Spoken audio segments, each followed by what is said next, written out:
Dragon Age: The Veilguard PC sales just passed Call of Duty Black Ops 6 on Steam. The Veilguard beats Inquisition's Steam record by 500% in 1 hour. Dragon Age breaks Steam records for a BioWare and EA single-player game. Veilguard takes #1 spot on Steam top sellers charts. Gaming journalists? You can say a lot about them, but there are two things they'll never be accused of: being gamers or journalists. In recent articles, these writers seem desperate to convince you that the Veilguard is a runaway success. But let's look at the facts, shall we?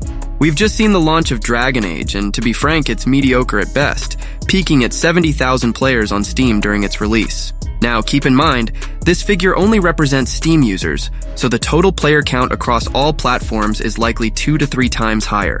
However, since most platforms don't provide immediate player data or release it later, we can only estimate based on Steam's numbers for now. Still, even these numbers allow us to put the game's performance in perspective against other popular releases. Monster Hunter Wilds Beta had over 5 times the launch players, hitting 400,000.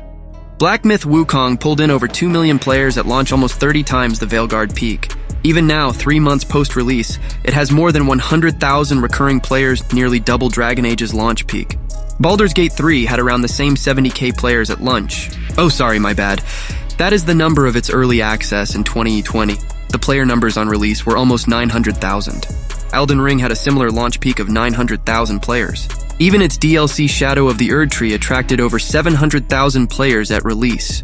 Even now, during its own launch, Dragon Age has been outplayed in the last 24 hours by titles like The Forest, Once Human, Stardew Valley, Black Myth Wukong, and Grand Theft Auto 5. So why are these so-called journalists claiming the game is breaking records? First, they're being a bit deceptive. They reference records for a BioWare and EA single-player game, conveniently overlooking that EA games were long absent from Steam due to their use of EA's Origin launcher, meaning Steam sales are lower than the actual numbers would have been.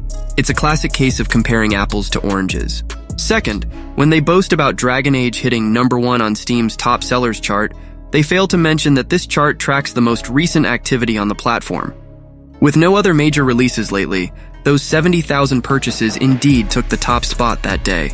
They were just lucky that the Monster Hunter Wilds beta is free, therefore not showing on the purchase chart. If it wasn't, it would have easily outpaced Dragon Age. Let's take a look at the League of Games Veilguard is now competing with: NBA 2K25, Red Dead Redemption Remaster, Life is Strange, Double Exposure, and Elin, an isometric roguelike. Wow. I must admit Dragon Age must have had a hard time to beat these AAA beasts.